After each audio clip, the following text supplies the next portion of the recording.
How you doing? You okay? I'll be fine. Still recovering. I mean, I'll be fine. Talking about the Raptors getting eliminated last night. It was a tough loss. Yeah. And a late night. Yeah. I mean, when's the last time I stayed up voluntarily until 2 a.m.? Yeah. I can't remember a time. Definitely not in the last. Yeah, definitely. You've definitely stayed up till 2 a.m. in the last 2 years since our daughter was born, but not voluntarily. Okay, so yes, yes. I volunteered to stay up. Sure. Leisurely. Right. That hasn't happened since no responsibility. Before she was born. Yeah. I'll be all right. It's welcome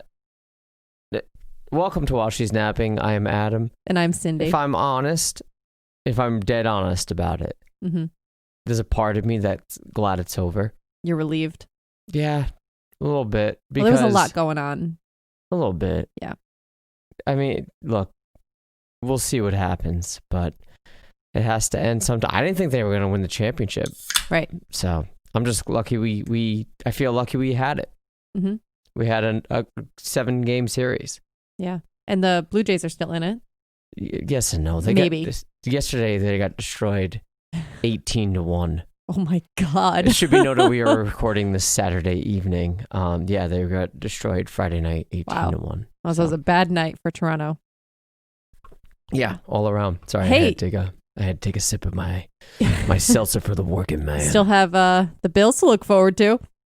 Yeah, by the time people listen to this, they're going to know whether or not the Bills won. And they should win Sunday.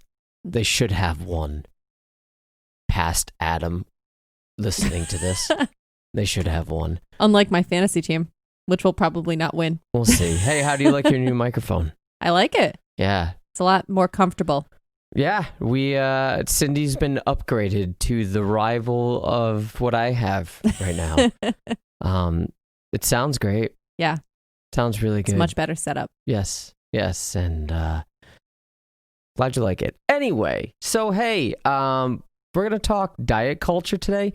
Hopefully, this doesn't have the same adverse effect as the Fat Acceptance Community episode we did. And this is sort of a response to that. Sure, it's kind of like the other side. It's kind of trying to balance out that conversation a little bit. Well, yes and no. It's more along the lines of what the Fat Acceptance Community would use as a defense. Sure. As we have seen. Mm-hmm. But it's something that we also take issue with, that we've always found flaws in. I think it's fair to evaluate both sides. Yeah, a little bit. Okay, so you have stronger feelings towards one than the other. I can tell. A little bit. Okay. We'll get into it. But if you haven't listened to the Fat Acceptance Community episode that we released approximately a month ago, it's been that long. Yeah. Approximately a month ago. I recommend you listen to that first. Pause this episode. Go back. Dig into the archives. Listen to that episode and get the opposite, I suppose you can say, as to what we're going to talk about today. But before we do, first of all, last week's episode on fantasy football. Good episode. We got some good feedback regarding the intricacies of the fantasy football community or people's respective leagues. And I got to say, in our draft, I fucking crushed it. I ended up getting the first overall pick, and I picked up Christian McCaffrey, not Patrick Mahomes. Yep. So I have a pretty good lineup. You, on the other hand, you also have a good lineup. You're just dealing with injuries early. Like always. Yeah. Every year. So am I. 2 of my starters are hurt. I know, but before the first game even happened. Yes, same. Yeah. Cortland Sutton and Kenny Galladay. Mm-hmm. And the worst part is Cortland Sutton is playing Monday evening. Oh. So I'm just going to bench him. Yeah. You don't really have a choice. I have to. Yeah. I don't want to fuck around with that. I'd rather get a 5 points than a potential 0. Right. Yeah. And I have Mike Evans, and I already benched him too.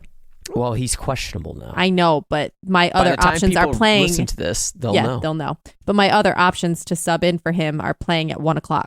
So I kind of have to make the decision. Yeah, you need to know. Early. Yeah. So anyways, if you stumbled upon this for the first time, we'd like to welcome you to the show. If you have not listened to any other content and you stumbled upon this to get some, diet culture conversation into your life for some reason, we thank you and we welcome you to the show. Specifically, we'd like to thank all of the individuals that have supported us thus far. Podbean is great when it comes to the analytics. So this is just a 10-day. Yeah. Ready? And usually they do a month, but because we're entering a new month of September, this is just a 10-day. We'd like to thank people from the United States, Canada, United Kingdom, Australia, Austria, France, Germany, and of course, Nepal. So you guys have been crushing it for the past 10 days. We appreciate that. Specifically within the U.S., we'd like to thank everybody in Rhode Island, Massachusetts, California, Florida, Virginia, New Hampshire, Texas, Louisiana, Arizona, Georgia, New Jersey, New York, Wisconsin, and of course, parts unknown. We have both my adopted states, Wisconsin and Florida. Oh, there you go. So they must have known it was you. Do you maybe you got a call from me when you call? Just my first name. Oh, and maybe the letters your voice is recognizable. Maybe in the letter for the people, the few that don't hang up on me. Yeah. And the letters, which I just started doing this week to Florida, just have my first name and last initial. Yeah, but letters. Yeah. Watch out, Wisconsin and Florida. They're coming. Your letters are coming. So again, if you're listening, easy for me to say everything today. If you are listening to us for the first time, welcome to the show. If you stumbled upon this podcast from Instagram, Reddit, Facebook, Twitter, I don't know, any other social media platform, we appreciate the download. We appreciate the listen. And you've made it this far. If you'd like what you hear, if you like me tripping over my words, we encourage you to subscribe to the show. We're on all your favorite podcatchers. We're on Apple Podcasts, Google Podcasts, Spotify. Spotify is becoming great. I don't know. They're morphing overnight. It's going to take me a lot to move from Apple, but Spotify's, you're getting there. Castbox, we're on the YouTubes if you guys like to consume your audio on the YouTubes. Subscribe, like, share, tell your friends about it. Tell your friends that we have 2 people from Rhode Island that are married that just like to talk about stuff when the daughter is sleeping. So you want to go over the socials? Sure. You can find us on Facebook. Facebook.com/whileshe'snapping. We're on Instagram @whileshe'snapping. We're on Twitter @she'snappingpod. And you can also email us at whileshe'snapping@gmail.com. Mm-hmm. And, if there's anything that we're about to bring up that, I don't want to say strikes a chord with you, but sort of resonates with you, or that you want to clarify with us regarding a certain topic, we're open to the conversation. Again, this is sort of a follow-up to the Fat Acceptance Community episode. So I understand a lot of these things can be, I don't want to say sensitive, but, people attached to them, and I'm certainly guilty of that too. And when something works or someone falls into a groove with something, they like to defend it a lot, and I get it. And right. I need to say right off the bat, none of the things that we're going to talk about are meant to be a criticism. It's just sort of how I see people operate. And we also don't have any expertise in any of these other than our own experience or secondhand, from people close to us who have maybe used these different programs or diets or whatever. And some of what we know from their experiences. But I guess I just want to be clear about that huge disclaimer, because we did get that feedback after the Fat Acceptance Community episode. We have no medical or nutritional or dietitian training or anything like that. Yeah. This is just from our perspective, from our personal experiences. Yeah, that's all. If it works for you, keep it going. Mm-hmm. All right. So, what is diet culture? So for me, diet culture is the pushing or the constant reminder that weight loss and fat loss trumps health, right? And they're certainly linked, but it seems that the focus is on losing fat and losing weight rather than getting healthy. And I know that sort of sounds contradictory, because when you're trying to pursue a healthy lifestyle, inevitably you are going to shed some pounds. That's Most just likely. inevitable. Right. Right. It's impossible not to, especially if you stick with it. But I think the culture emphasizes the fat loss and sort of uses the health benefits as secondary benefits. That's my understanding. Secondary to the physical appearance, the physical results. Yeah. Yeah. But, for me, I don't necessarily see an issue with that because, all right, so if you're focusing on the aesthetics, obviously that can lead to really consequential, experiences. We talked about anorexia and stuff. I'm saying if you take this to the extreme, it could lead to body dysmorphia or body image issues. But if you're saying, hey, I'd like to fit into these pants that I used to be able to fit in a couple of years ago, that's just my goal, and you hit it, and that's the end of it, I don't necessarily see a problem with that. I do. Why? Why? Okay.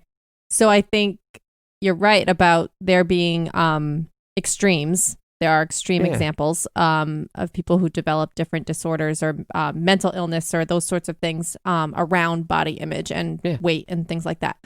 But I think that part of the criticism of diet culture, as we see it in the US anyway, is that it's more pervasive and more common than that it's just the everyday person has this constant kind of nagging in the back of their mind that wherever they are in this moment is not good enough. And they should always be pursuing some sort of diet in terms of not just like eating healthy, but that you should, there's always something better to strive to in terms of your physical appearance. And I feel like there's this constant, like you can never just sit with where you are and be happy and accepting of yourself. And I do think that I don't think that's unhealthy. I don't think it's unhealthy for people to want to constantly increase their goal, But I think it depends on the reason. For me, I feel like if you're in good health and you live a healthy lifestyle, why do you have to get down another jean size? Like, for what reason? Yes. When it comes to waist size, I understand that. But for me, I can only speak personal experience. I know I am of a healthy weight, and I know that I'm medically healthy. If I went to get a physical, my cholesterol's fine. I'm good. I'd like to put on more muscle. That is a physical and aesthetic thing, but I'm not. It's just a goal. Right, but I think that's less common. I think that's more of a specific sort of like niche thing that you've gotten into over a long period of time of being involved in fitness, and you've developed these kind of specific goals for yourself. Yeah. But I think that's beyond kind of what I'm talking about, just like the everyday person who's not necessarily like really involved in a serious fitness regimen, but they are overall, making an effort or living a physically active life. And generally eating healthy, nutritious foods, and they may not be super toned, they may not have a lot of muscle mass, whatever the case might be, but they are healthy. But maybe they, for whatever reason, diet culture has this like narrative in the back of their mind that, oh, well, maybe you shouldn't be a size 12. You should try to get into those 10s. Like, that is what I feel like is unhealthy. Yes, but I'm going back to the original example.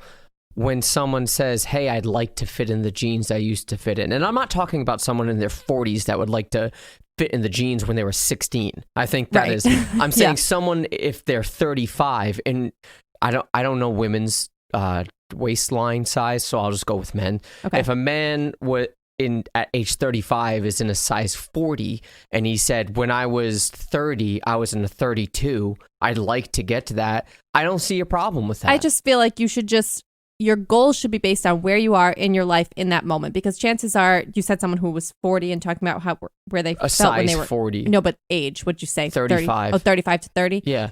Even so, I'm saying a lot might have changed in your life, or a lot might have your metabolism might have changed, or for women, if you've had kids, or you're nursing, or whatever the case might be. I mean, there's a lot of variables as to why you might be a different size, or your body might be a different shape than it was 5 years ago. So I feel like that's kind of an unfair kind of sure. I'm saying that when people recognize that they've put on mass, right? And I'm saying, and do you mean muscle mass or weight? Weight, fat, body fat. And when you do put on an abundance of body fat, you do start to recognize that, just merely sitting positions or they're uncomfortable, right? And, the way you were able to, I don't know, do certain tasks become a little bit more challenging. I'm not saying, you can't overcome them. I'm saying you but you just notice. Yeah. You notice. Trying to run counter to that and to better your circumstances, if that means pursuing a healthy lifestyle as exercising more, eating whole foods, and then as a byproduct of that, you do lose weight because you would. You just would. I don't see an issue with I don't either, but I feel like that is different than saying I want to fit in a different jean size. I want to go down a couple sizes. I feel like that's like an abstract, like kind of random goal to latch onto because the size of your jeans doesn't necessarily speak to your state of your health. Like I'm saying someone in the situation like you just described, like they've put on some weight, maybe 30 pounds, whatever, and they notice I'm a little out of breath when I go up the stairs or I can't play with my kids the way I was before. Or my cholesterol's gone up a little bit, whatever the case might be, that should be your goal to increase your health so that you are living a fulfilling life and you're not feeling these side effects of whatever it is that's making you uncomfortable, if you're in pain or whatever the case might be, that I feel like getting to a point where you don't feel out of breath when you walk up the stairs or you do feel like you can comfortably play with your kids. That should just be your goal. And it doesn't, whether or not your jean size changes, I mean, it might. But if it doesn't, chances are it would. But I just don't feel like that should be the primary goal. I don't think that should be the thing that tells you whether or not you've been successful. I feel like it should just be the pursuit of a healthy lifestyle that makes you feel fulfilled and happy and able to do all the things you want to do. And as long as that's the case, then I don't understand why there needs to be a specific goal attached to your clothing size or your physical appearance. I don't know. I just think that it's a chicken or the egg kind of thing, right? If you're pursuing a certain waist size and you come in contact with the correct information, none of these quick fix remedies. But I have to pause you. Why are you pursuing a specific waist size? Let's just say that's just how it starts off. But why? That's what I mean. I feel like that's what diet culture is telling us that we should focus on, and I disagree with that. Let's say you wake up and your jeans are getting tighter and tighter and tighter on you. That's an indicator that you're putting on body fat. I understand, but if that's your only issue, I'm just saying that is you could also buy new jeans. You could, but I'm saying I feel I can only speak for me. So when that has happened to me in the past, I've said to myself, I know I am, I guess, giving in to an unhealthy lifestyle. I can see myself putting on body fat. I can see myself kind of going, not downhill. I was in no danger or any health dangers. It's just I can see myself going down a path of lethargic tendencies, right? And so I said to myself, I need to start working out more. I need to eat better and I need to shed some weight so I can, and I guess not, the goal wasn't to fit in these jeans. It's more of your gauge. It was a goal as part of this overall thing. It sounds like that's your gauge. That's how you know if you're kind of, well, I don't like weighing myself. Yeah, no, me either. But I kind of understand that. But at the same time, my point is simply that you could reach your goals in terms of your lifestyle and your health and your comfort in terms of being able to do all the things you want to do and feel good about your activity level and your overall health. And those jeans may still be snug. And I'm saying that's okay. Then you should just buy different jeans. I'm not saying it's not okay. Of course it's okay. Yeah. I'm saying I don't necessarily see an issue with someone trying to chase that goal. I think it can. I don't think it's always problematic, but I think it definitely can be. All right. Involved in this diet culture, I don't want to say phenomenon. It's more of a philosophy or it's a culture. Yeah. Yeah. It does include a lot of these quick fix remedies. And the reason why I have an issue with these is, it doesn't teach you healthy habits to live through. It can certainly lead to that. I'm not saying it's impossible, but these quick fix remedies, I feel, have the tendencies to really fuck with your body chemistry, your physiology in a way, these little nuances that you aren't aware of. And I think that's the danger when you just focus on a number on the scale, or your waistline as a result of these quick fix remedies, you haven't learned anything. Right. Well, that was my point about like if you use one of these quick fixes or a diet that's extremely restrictive, it cuts out an entire like food group or entire macro or whatever the case might be. It might get you to your goal. It might get you into those genes, but it may not improve your overall health because it may have negative consequences of right. It may turn into like obsessive behaviors or things like that. And it may also not be, it probably won't be effective in the long term. And it doesn't do anything for your overall health in terms of living a healthy lifestyle. Right. I might be showing my age as a result of this, but I remember the Atkins diet. Oh yeah. And I'm thinking South Beach. They're pretty much the same. South Beach. Yeah. Same shit.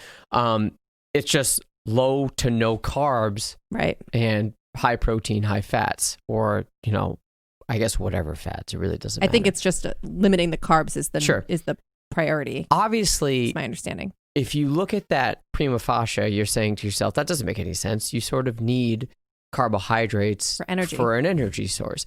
But and again, I've never been under either of these diets, so I don't understand the nuances. But if, say, in South Beach, they say, look, it's cool to take in, whole grain rice or potatoes or sweet potatoes. Those aren't off limits. What we're telling you to do is to not eat processed carbs, empty carbs. Again, I don't have a problem with that. Yeah, but I don't think, I think you are allowed some carbohydrates and they have to be kind of those like whole food sources. Carbs, yeah. But I still think they're extremely limited. Yeah, I don't agree with that. I agree with what you're saying. I'm saying yes. I don't agree with that philosophy. I think that you're eliminating an essential macro to your diet. But for me, it's if you learn from that, if you take that South Beach diet and say, okay, I can sort of dabble with my carbohydrates here and there, and I'm going to be okay. I think the learning experience was a positive one, but if you're looking at all carbs as the enemy, as something that if you ingest and you're going to get fat, I think there's a problem there. Yeah, well, that's anxiety inducing in the first place. I mean, but carbs also, are fine. Yeah, they're part of a balanced diet. Like I don't mean diet like. No, a healthy lifestyle. Yeah. It does depend on the carb, though. So if you're eating white bread three times a day, right, the amount you might want to make a different choice. Right, the portion and what exactly it is matters. Yes, there are nutritious sources of carbohydrates, and there are non-nutritious, like really bad, like fries or whatever. Like you said, white bread. But yeah, I think the other thing is I feel like when people are on those types of diets, there's a tendency, and this is, I haven't done them before. This is, again, just through my secondhand experience with several people close to me who have used these, that it's so hyper-focused on getting to this whatever goal it is, if it's a size, a clothing size or a weight, a number on the scale. And you're hyper-focused on that goal, and once you reach it, you're like, I'm going to reward myself with some carbs. Binge. Binge. And it's like, okay, I've reached my goal. And then you start kind of gradually reintroduce, like, how do you even go about reintroducing that thing into your diet in a way that's not going to cause you to put the weight right back on? And that's... Well, this goes into what I was saying about food addictions. Okay, yeah. And we touched on this with the fat acceptance community. I do feel that is something that is completely underdiagnosed, recognized. There's no investigation into it, or if there is, I don't think there's none. It's not being taken seriously. I mean, I think people hear about it, and people are specifically. I think of sugar. Yes. Sugar addiction. That's a thing. I mean, I something I've known about for a long. I remember hearing for a long time.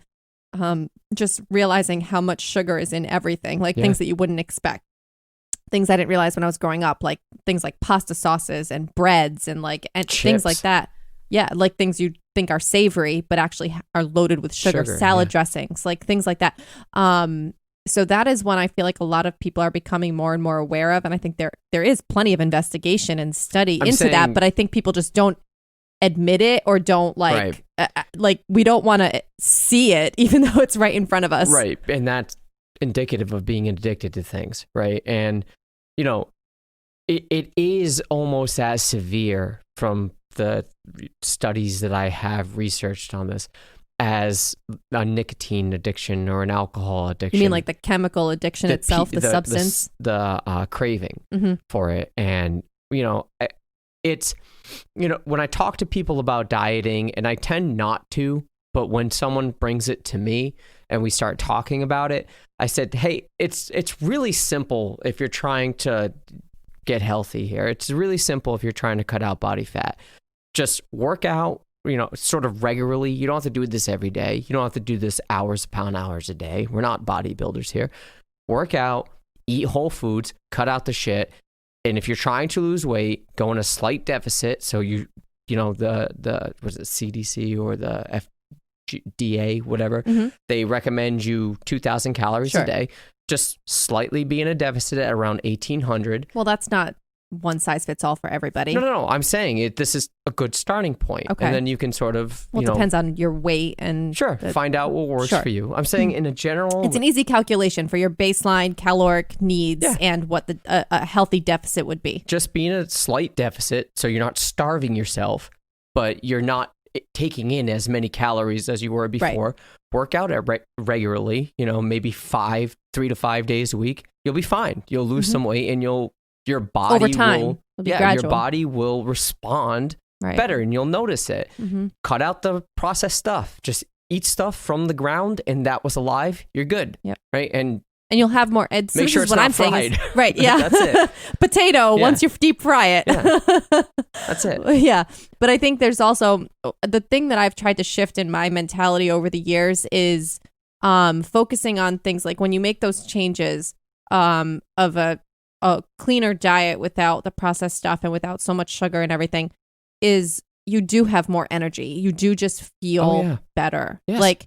And then with the exercise, I mean, there is an endorphin rush. You have more energy. As much as it feels like it sucks to wake up sometimes if you have to wake up super early, which I know you're super familiar with. Yeah.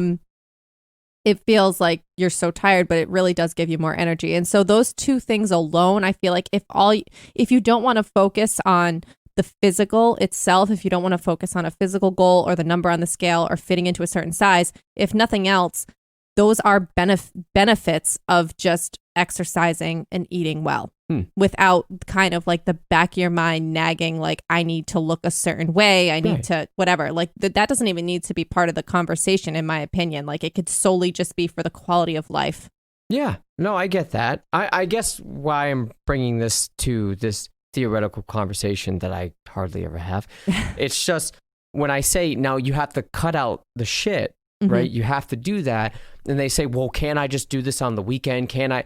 And I'm saying, yes, you can, but that is sort of indicative to those addictions, right? That's sort of like, I need that reward. And I don't necessarily agree with that philosophy. I really don't, because especially with people that are unaware of their food addictions, that could lead towards more and more and more. Like if an alcoholic is trying to recover and he says, well, I can have a shot once a week, right? No, you can't. I still think it's a little bit different, because I feel like it completely depends on the person, because I feel like you can't just assume that everyone who wants to lose weight, and maybe they're just not in the like maybe they just haven't had people around them that have been an influence in terms of like, I'm talking about like when they grew up and their parents didn't like teach them nutritious habits, and that was the case for most of us. I mean, we did a whole episode on the 90s, and like junk food, 75% of it was talking about the processed crap that we ate. Yeah. And I mean, I don't think it's really fair to assume that everybody who doesn't eat a healthy, nutritious diet at this point is because they have a food addiction. I think it's a matter of changing your habits. Yes, and I'm not saying it's necessarily that they have a food addiction. Right, but I think it completely depends on the person. I think there are some people, like I know you function this way, that it's kind of like all or nothing. Like you can't really 90-10. Yeah, it's very rare that you kind of let yourself indulge, and that works for you. But I feel like there are people who can, on a weekly basis, indulge, and I think it's, for a lot of people, that's healthy, that you don't feel so deprived that you end up completely binging or going off the rails or throwing in the towel altogether on a healthy lifestyle because you feel like you're missing out on life. Like I feel like going to a birthday party, something so simple as going to a birthday party and feeling like you can't have a beer or you can't have a slice of cake or you can't have a glass of wine at the holidays or at a celebratory dinner. Like I feel like if you're taking it to that extreme, I feel like it can definitely backfire and make you feel like you're missing out on something. Or see, I just can't get there because I'd never feel that way. And for me, it's, I'm all for cheat meals, but I think people misunderstand what a cheat meal is. So if someone goes to a restaurant and they say, all right, cheat meal time, appetizer, dinner, dessert, that's 3 meals. Yeah, but you just came to that revelation very recently. Because I'm understanding about calories. I'm understanding about the amount of shit in a single serving of something quote unquote bad. So when someone says, oh, I'm going to have the nacho sampler or whatever, and then a burger for dinner, and then I'm gonna have this slamming peanut butter cup sundae. Bro, you just had 3 cheat meals. You didn't have one. You know what? Whatever. No, I've done it. We go to restaurant week and we have a 3-course meal for whatever, $34.95. But listen. Yeah, you bet your ass. When it comes to someone that is trying, I'm not talking about someone that's been in this process forever. I'm saying someone that is actively trying to lose weight from the jump, that might not be the best idea. It might not be, or it might be the way to set them up for long-term success and doing it gradually. I know you can't because you're not like that, but I'm saying not everybody is like you. Well, I mean, and that's for a long-term thing. There are plenty of short-term quick fixes like juice cleanses or 30-day remedies or whatever. I can't get behind those either. No, I am talking about this is what I'm saying is I'm not an advocate for diet culture. I don't like diets in the term of it being like a verb, like something that you do, go on a diet. I cannot, I completely understand the criticism of diet culture in that sense.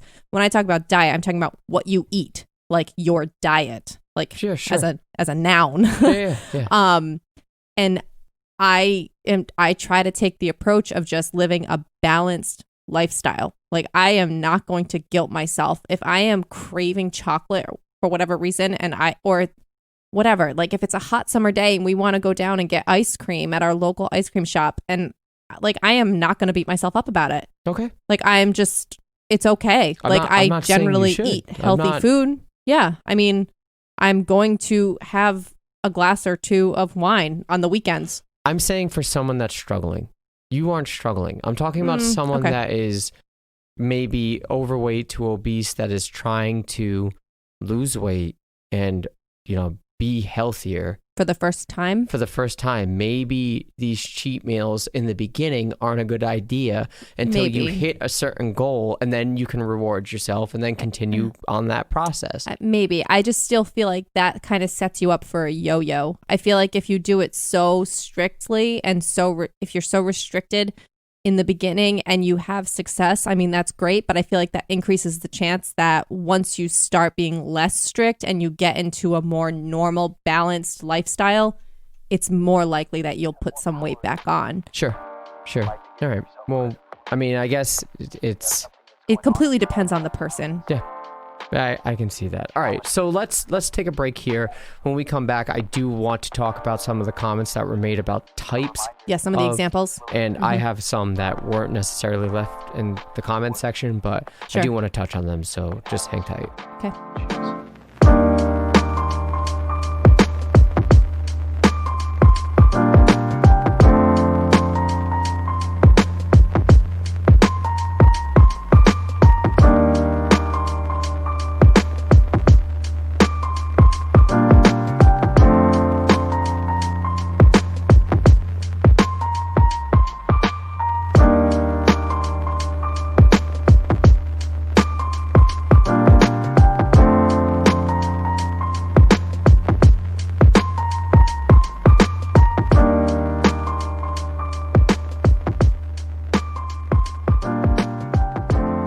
So it should be noted that, and I don't necessarily know if this falls into diet culture, but for the past year, religiously, I don't think I've ever strayed from it.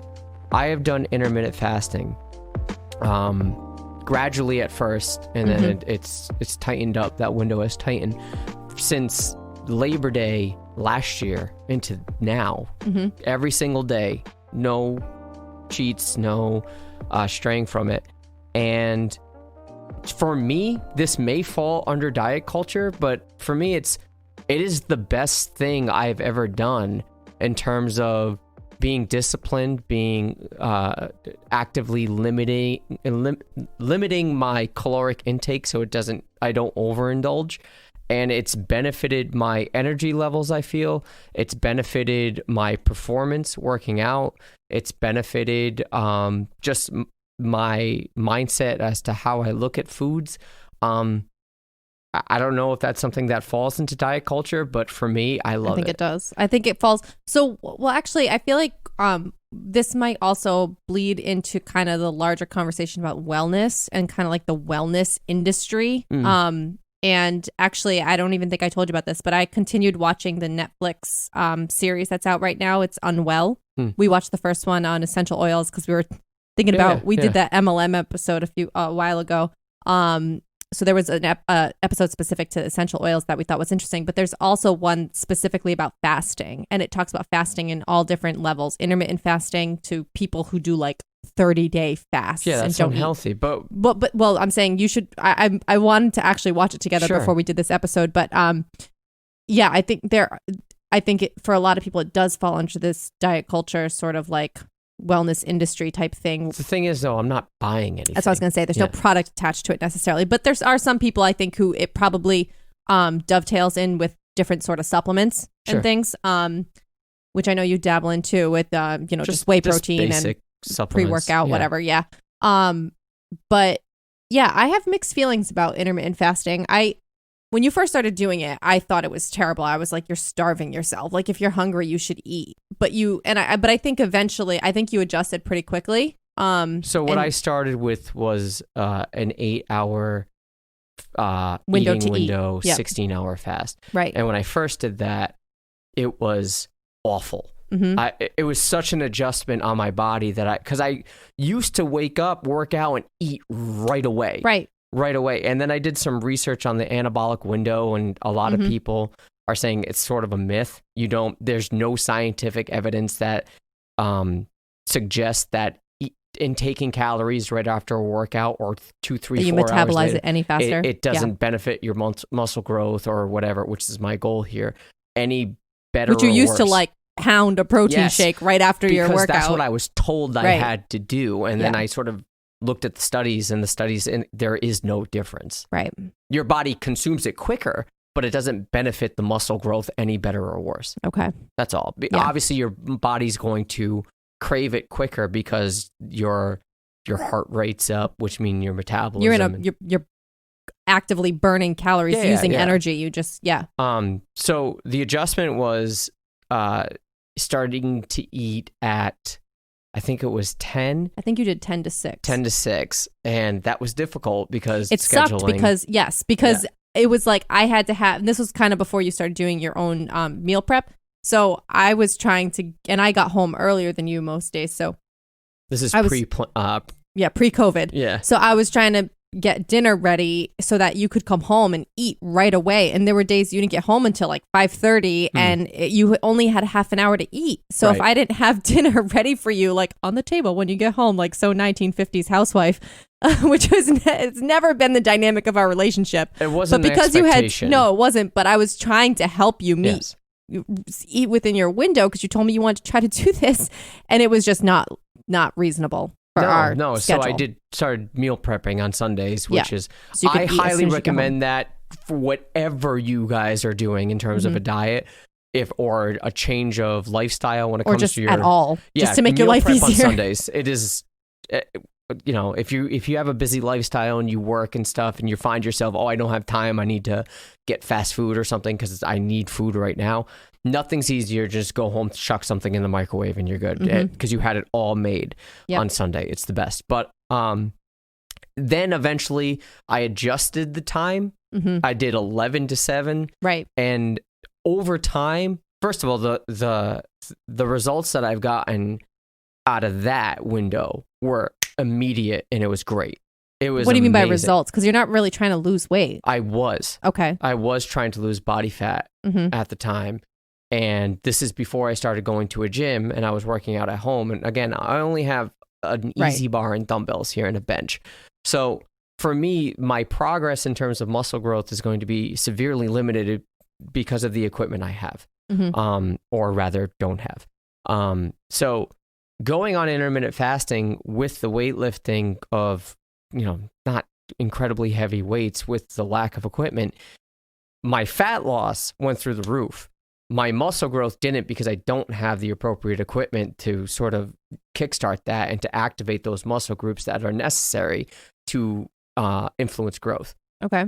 So then I started going to a gym on top of intermittent fasting, and my muscle growth started increasing exponentially. And I was saying, okay, I'm in a groove. And then COVID. Yeah. And then gyms closed. And to this day, I still can't go to a gym because I have to go at 4 a.m. and they're not open until 5. Yeah. So I can't do it. So I'm back to working out at home, and I'm trying my best to lift as heavy as possible. I shrunk it down to a 6-hour window. I went 12 to 6. And then I said, well, if I'm trying to put on muscle, I need to increase my calories.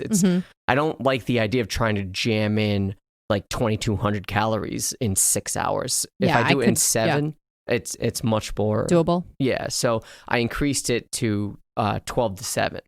And I have no issues with it. To me, it's not a diet. To me, it's just a different way of eating that sort of has benefits. These health benefits it's so new. Right. Well, so that's the thing is it's completely contradictory to what we've always been told, like when we were kids, about breakfast is the most important meal of the day. Like you have to eat kids have to eat breakfast. Maybe it's different. It's probably different for kids too than adults. I mean, I'm not saying there's anyone out there saying that kids should intermittent fast. That's not a thing. But I'm saying it's just we've always been brought up. I always given that message that breakfast is important. And I always ate a really big breakfast first thing in the morning. And I always had this mentality that it was better to eat more during the beginning of the day and eat a lighter, smaller dinner, and not go to bed on a full stomach and all that. So this is a huge shift. But after a while, you kept telling me how much you enjoyed it. So I've tried it, and I tried it for a while, like for a couple of months. Yeah, a few months. And I'm even it's still in the back of my mind. Like I know that I'm cheating with it because things like I have my coffee in the morning and I put milk in it. Oh, it should be noted I switched to black. You did? Mm-hmm. Okay. So you're really, I'm not willing to do that. Like to me, it's not, the benefit does not outweigh the annoyance of not being able to have my coffee the way I want. Like that's such a critical thing. So there are people out there that say if you have something with that low caloric intake, it doesn't matter. It's little influence. Okay. Even so. So you and I haven't even really talked about this, how I've kind of been gradually just getting away from it now, because I was also doing the 8-hour window. I was doing 10 to 6, and that was mostly working for me.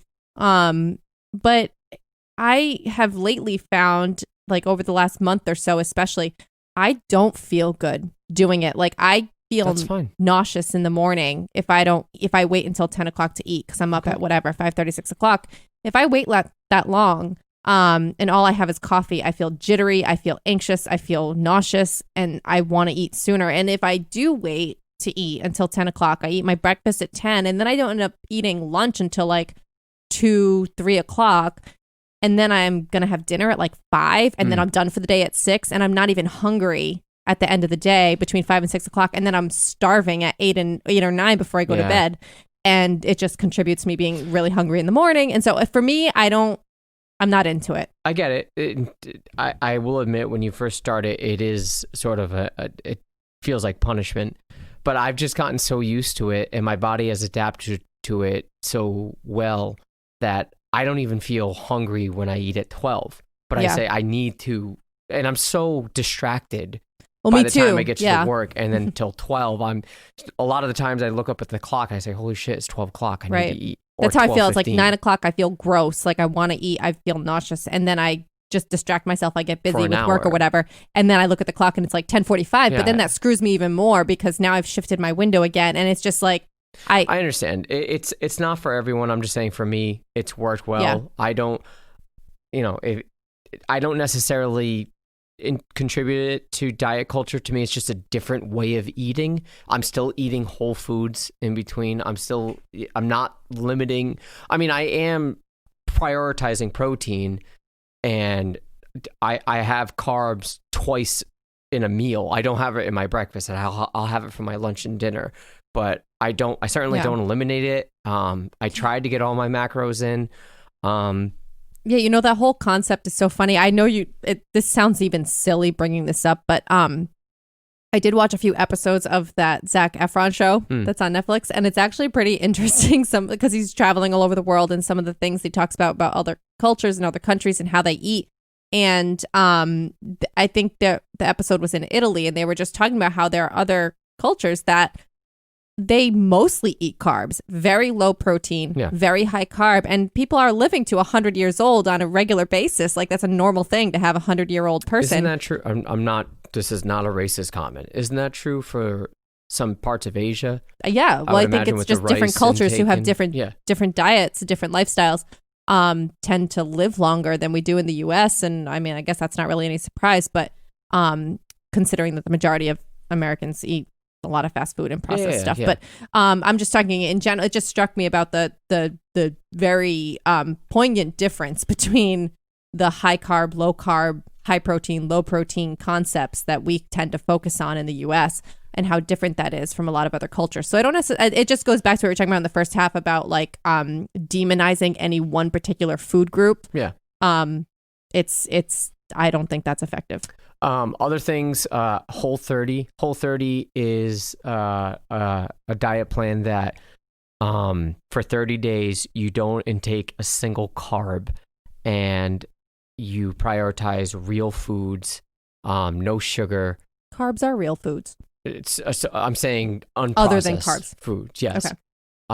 And it's supposed to have amazing results. Problem is, for me, again, that's a quick fix. What do you do after the 30 days? Right, you gradually reintroduce it. Jam pizza down your throat, or lasagna or pasta, and I'm sure you're going to have a bad reaction to that. Mm-hmm. That is not sustainable. You cannot do, of course, okay, you can do that forever. Mm-hmm. You could. Well, I think probably the major thing that gets eliminated from your diet when you do that is sugar.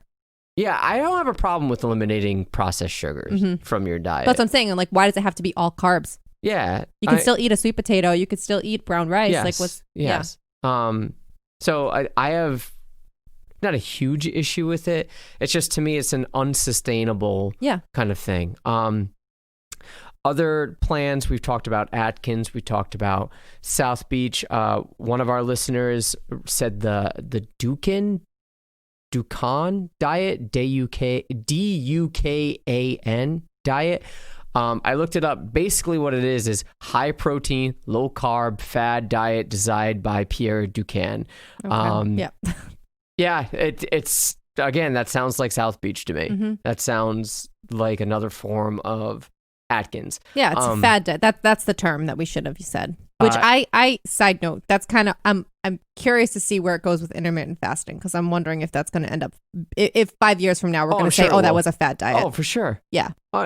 Inevitably that will happen. Yeah. But I'm just, for the benefits that it's had if on you me, like it, if it's working for you, then great. Yeah. Another person commented on our the Instagram page about she had a really positive experience with Weight Watchers. Mm-hmm. Definitely not a quick fix, but I did lose 30 pounds in 2 months just by being aware of what I was eating. Again, I don't have an issue with that. Yeah. I know a lot of people who really like Weight Watchers. So Weight Watchers to me is forcing you to become aware of what you're intaking and how much, more importantly, of what you're intaking. Yep. What I do appreciate about Weight Watchers, especially someone that does not want to restrict their diet, is Weight Watchers isn't unrestrictive in terms of the things you can eat. Right. So as long as it fits into your point system, as far as I understand it, you can intake it, and it doesn't eliminate, say, fast food or anything like that. Yeah. But the problem is, from my understanding, is if you have X amount of points a day, I do feel like fast food would take up the majority of those points. Right. So, and if you do that every day, you're limiting. Even if you're within your points, but you're not making good choices in terms of what you're eating. That's not good. It's not nutritionally You still might lose weight. You will, because there's an element of Seco in there.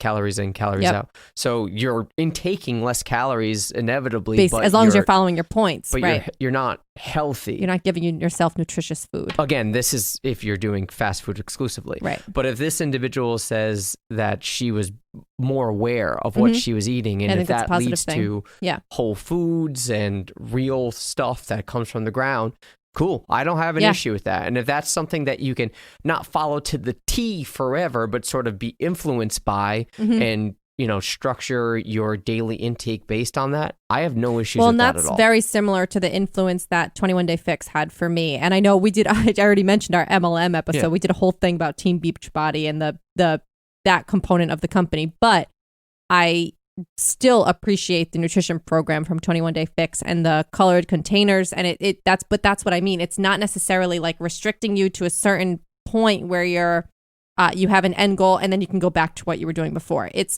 the whole idea is to teach you this is how you should eat all the about time. Balance in your and general nutrition. Like it's something that I don't use the containers anymore because I don't have to. Like I learned like what it looks like on a plate and kind of like how much of each type of food I should generally aim to eat to have a healthy diet. That's all. Yeah. Another comment said I did the master cleanse.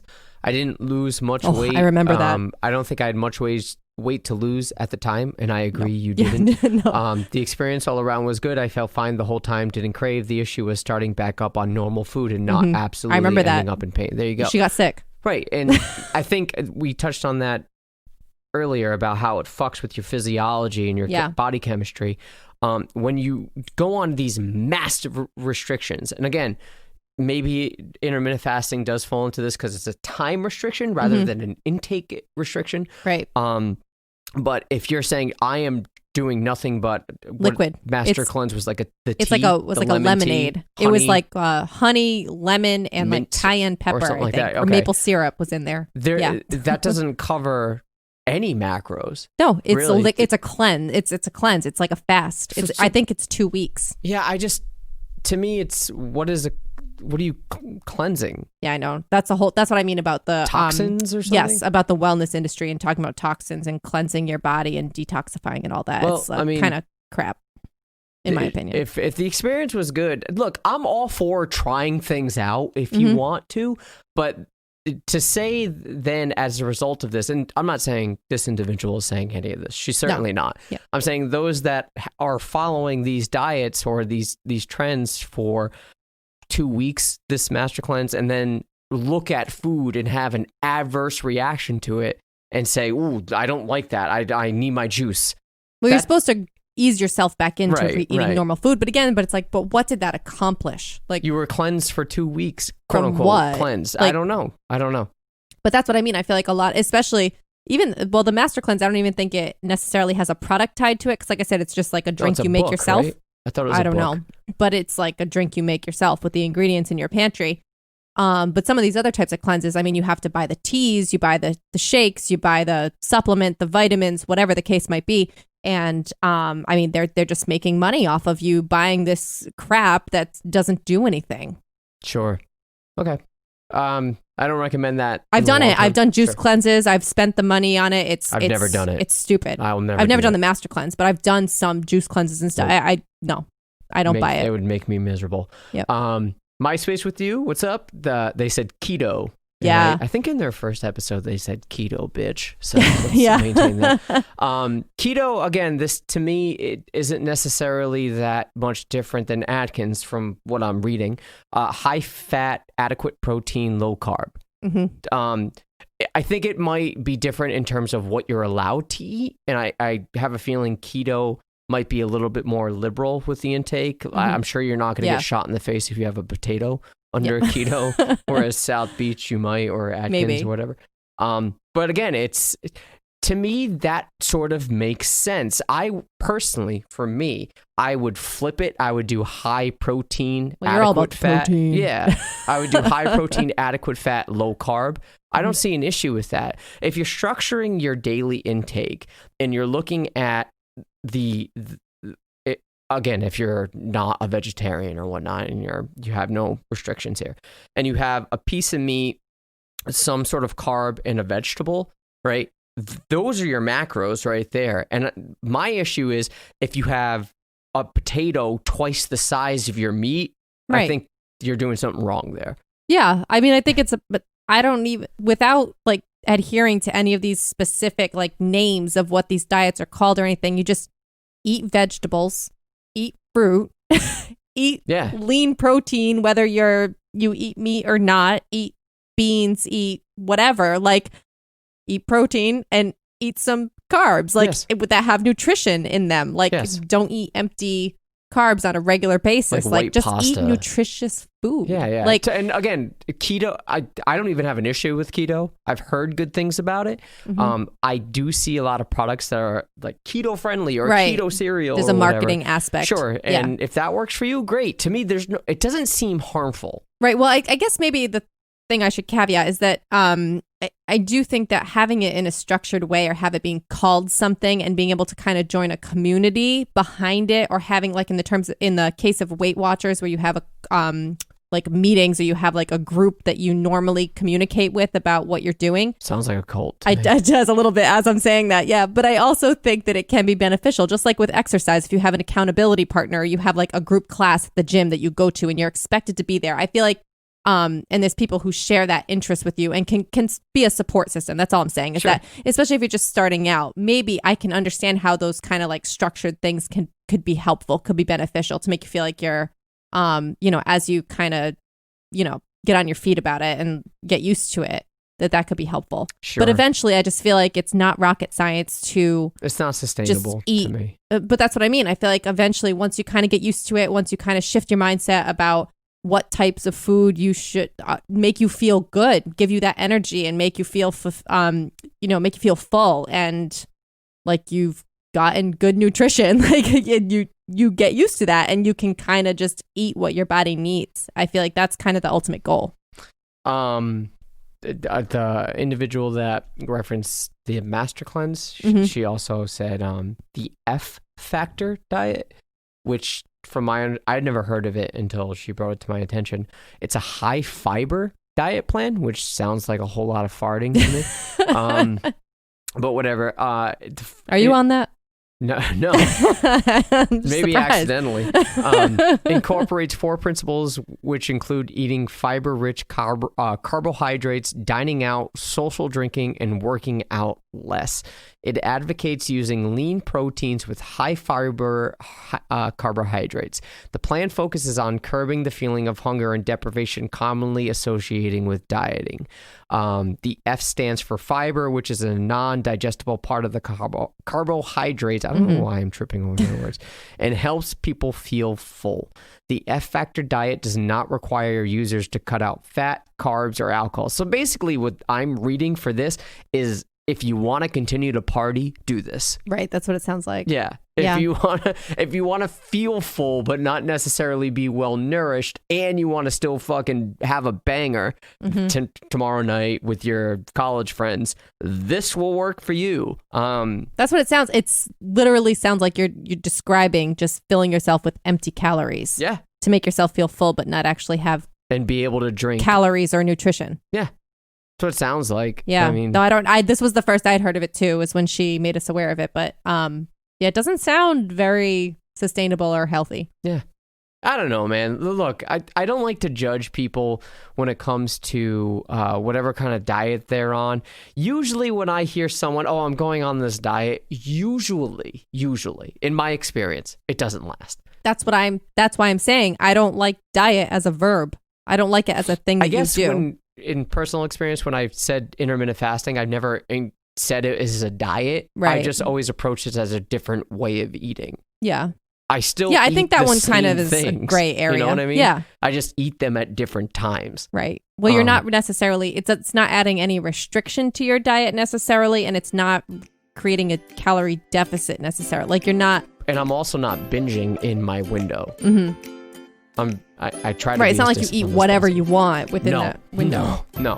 You're eating nutritious food. And don't say I don't cheat. Tomorrow morning I'm going to have that special K cereal. That's right. Pumpkin. It's pumpkin season. Oh, it's the best. I had my mini wheats this morning. Yeah, it's going to be awesome. Before 10 a.m. My mom bought me another box. 12 p.m. That cereal. Eat that shit. Are you gonna like put the milk first? Zeke Elliott. No. Oh, that's something else. Look. I tried the milk first. Can't get it. Yeah. Can't do it. You got to listen to My Space with You to get the full instructions. I can't do it. That'll be a discussion when we speak to them. All right, So look, let's wrap it up here. Did this for about an hour. I appreciate everybody listening. If you've made it this far and you've liked what you've heard, we encourage you to subscribe to the show. I promise I'm not even drunk. It's because you were up until like 2:30 a.m. and you're really depressed about the Raptors losing. That's true.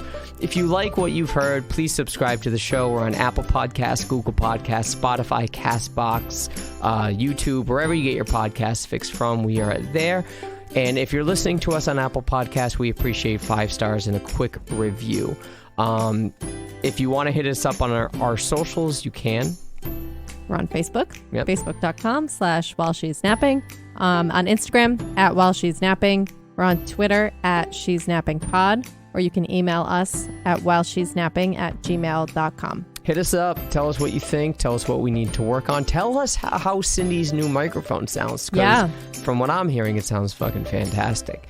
But I don't know what we're going to talk about next week. Do we figure something out? Or we're going to... I think we had an idea, but I already forgot what it was. All right, let's just wing it. So until next week, we'll see you guys next Monday. Thanks for listening. And hey, go Bills. They probably won. Just root for whoever's on my fantasy team. We should post that. All right. All right. See ya. Bye.